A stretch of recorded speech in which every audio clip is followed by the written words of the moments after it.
क'क्राझार जिल्लानि क'क्राझार ओनसोलनि गासै रायजो राजा बिथांमोनखौ आं रोजा रोजा साबायखर जासिदों बिथांमोना बे गेलेनायखौ नायफैनायनि थाखाय आरो जाय जिल्ला लेभेलाव जोङो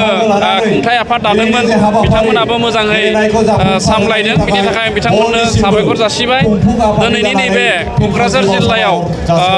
जोंनि ISPL जागायबाय दाख्लै 9 अक्ट'बरनिफ्राय अदालगुरिनि डिमाकुसि स्टेडियामाव जागायनानै बेनि उनाव बाक्सा आरो बिजनियाव जादों आरो दिनै क'क्राझाराव जागायबाय फैबाय थानाय 16 आरो 20 बे साननैयावबो बे गेमा दङ आं बे गेमखौबो रायजो राजाफोरखौ फैनानै नायफैनो थाखाय खावलायदों गेलेनाया जोबोद मोजां जादों गार' हिल्स अट'नमास डिस्ट्रिक्ट काउन्सिला जेनदोंब्लाबो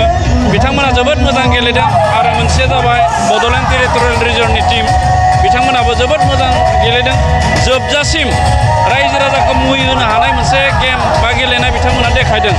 आरो जोङो बेखौनो लुबैदोंमोन जोंनि काउन्सिलफ्रा नेशनेल गेम बा गुबुन गुबुन गेमफ्राव बिदि थोंजोङै बाहागो लानो मोना नाथाय गोबां गेलेगिरिफोर दङ जायफोर गेलेगिरिफ्रा गावनि गेलेनायखौ देखायनोबो खाबु मोना बा बिदि मोजां खाबु मोना आरो बेखायनो जोङो जोंनि बिटिआर सरकारा जोंनि सा सानजा भारताव थानाय 6 शिडिउल काउन्सिलखौ लानानै नैबे ISPL खौ जोङो खुंनाय जादों आरो नैबे ISPL मोजाङै मोजां जुदि जालाङोब्ला जोङो फैबाय थानाय समाव सिन्था खालामदों नेशनेल गेम बायदि जोंबो काउन्सिल गेम खुंनो हायो नामा बिनि थाखाय जोङो सिन्था सरजा खालामनाय जादों जोङो नर्थ इस्टआव थानाय 10टा काउन्सिलखौ लिंदोंमोनब्लाबो खासि आरो जयन्त हिल्सआ फैयाखैमोन नाथाय बिथांमोना मैयानिफ्राय जोंजों जगाजग खालामगासिनो दङ बिथांमोनाबो फैनो होनना नाथाय जोङो बिथांमोना गिबि सानाव फैयैखाय जोङो फिक्सारखौ सोलायदों थेवब्लाबो बिथांमोना खावलायबाय थानायलाय जोङो एसे सिन्था खालामनाय जादों बिथांमोनखौ नैबे टुर्नामेन्टआव सोनो हायाब्लाबो ओरैनो एक्जिबिसन गेम हिसाबै बिथांमोनखौ गेलेहोनाय जागोन नामा बेखौ जों सिन्था सरसा खालामबाय थानाय जादों रायजोफोरनि बाहागो लानाया माबायदि रायजोफोरा रोजा रोजा दिनै क'क्राझारनि गोबां सिनियर दैदेनगिरि बा सिनियर गेलेगिरि बिथांमोना बुंदों क'क्राझार जिल्लानि जि गेलेमु आफादनि जि गेलेग्रा फोथार बे गेलेग्रा फोथाराव गिबि खेबनि थाखाय बेबायदि रोजा रोजा रायजोफोरा बाहागो लादों आं बेनि थाखाय साबायखर जासिहरबाय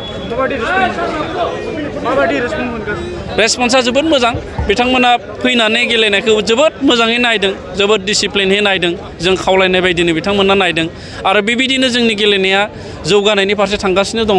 दिनै ISPL खौ खुंनाय लोगो लोगो जोंनि बिटिआर ओनसोलनि दाफ्रोमबो गामियाव जायफोरा फुटबलखौ मोजां मोनो बा फुटबल गेलेयो बिथांमोना थुलुंगा मोनसिगोन मानो होननानै बुङोब्ला नैबे बोसोरनिफ्राय जोंहा बिटिआराव मोनसे फुटबल हान्जा थासिगोन जेरै आसामाव स्टेट माने टीम थायोबा भारत नाङै जेरै नेशनेल टीम थायो जोंहाबो काउन्सिलाव मोनसे फुटबल टीमा थासिगोन आरो बिनि थाखाय जोङो जोंनि डिपार्टमेन्टनिफ्राय बाजेटबो हमखानाय जागोन दा बे हिसाबै बयबो बे काउन्सिलनि टीमाव हाबनो थाखाय नाजागोन आरो बिनि थाखायनो जोंनि जोलुर गेलेनाया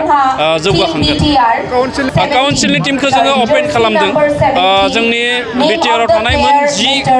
10 साब डिभिजननिफ्राय जोङो साब डिभिजनाव जोंहा स्पर्ट्स एसोसिएशन थायो बे स्पर्ट्स एसोसिएशननिफ्राय जोङो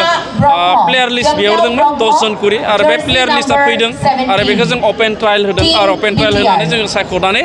जों काउन्सिल टीमखौ बानायदों आरो जोङो मोजाङैनो कचिं होदों जों गवानिफ्राय कचार लाना फैनानै बिथांखौ कचिं होनाय जादों ए लेभेलनि जोंनि गेलेगिरिफोरनो दा जथेस्थ'खिनि डेभेलप जादों बर'आ गल्ड मेडेल देरहादों आं बिथांखौ आंनि गोसो गोरबोनिफ्राय हामग्लायथि जासिबाय साबायखर जासिबाय बिथाङा जोंनि बर'फोरनिल' नङा सारा आसामनिनो सारा भारतनिनो बिथाङा मुं खामायनो हादों आं बिनि थाखाय बिथांखौ आंनिफ्राय रोजा रोजा साबायखर जासिदों आरो गिबियै नों बुंग्रोगोन जोंहा फैबाय थानाय 23 अक्ट'बर खालि जिहेथु नैबे ISPL नि फाइनाला क'क्राझारनि सायाव जागोन दा बेयाव जोङो नेशनेल लेभेलाव जायफोरा मेडेल मोनबाय बा देरहासार जानो हाबाय बिथांमोनखौ जों लेंहरनानै मान बावनाय जागोन जोलुर मोजां मोनग्राफोरनि थाखाय गोजोनथाव खौरां गिबि खेबनि थाखाय बिटिआर हालामाव 7थि खेब ISPL खुंफुंजागोन बिटिआर ओनसोलाव लाइमोनफोरखौ जोलुरनि फारसे गोसो बोहोनाय जोलुरखौ जौगाहोनायनि थांखिजों बिटिआर सरकारा बे बादायलायनायखौ खुंफुंनो थिरांथा लादों सा सानजा भारतनि 6 शिडिउल ओनसोलाव थानाय मोनजि गेलेग्रा हानजाफोरनि गेजेराव बे बादायलायनाया जागोन बादायलायनाया फैगौ 9 अक्ट'बरनिफ्राय जागायनानै 23 अक्ट'बरसिम सोलिगोन। अदालगुरिनि डिमाकुसि स्टेडियामनिफ्राय बादायलायनायखौ जागायजेनगोन। बेबायदिनो बे जोलुर बादायलायनाया बिटिआरनि मोनब्रै जिल्लायाव खुंफुंजागोन आरो जोबथा बादायलायनाया क'क्राझार जिल्लानि सिङाव थानाय थिथागुरिनि साइसाक सेन्टाराव खुंफुंजागोन। बादायलायनायाव देरहासार जानाया ट्रफिजों लोगोसे 3 लाख रां, सेथि रानार्स आपआ ट्रफिजों लोगोसे 2 लाख रां आरो थामथि रानार्स आपआ ट्रफिजों लोगोसे 1 लाख रां मोनफुंनो हागोन। बादायलायनायाव 6 सिडुल ओनसोलाव थानाय 10 काउन्सिलफोरनिफ्राय बाहागो लाफैगोन।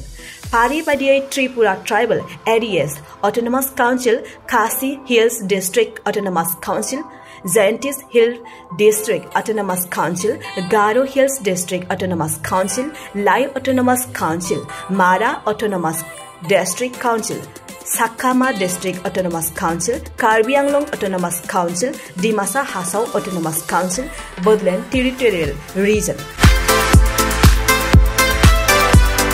बेखायनो सा सानजा भारतनि जोलुर गेलेनायखौ मोजां मोनगिरि रायजो राजाफ्रा थिखानाय खालार आरो जायगायाव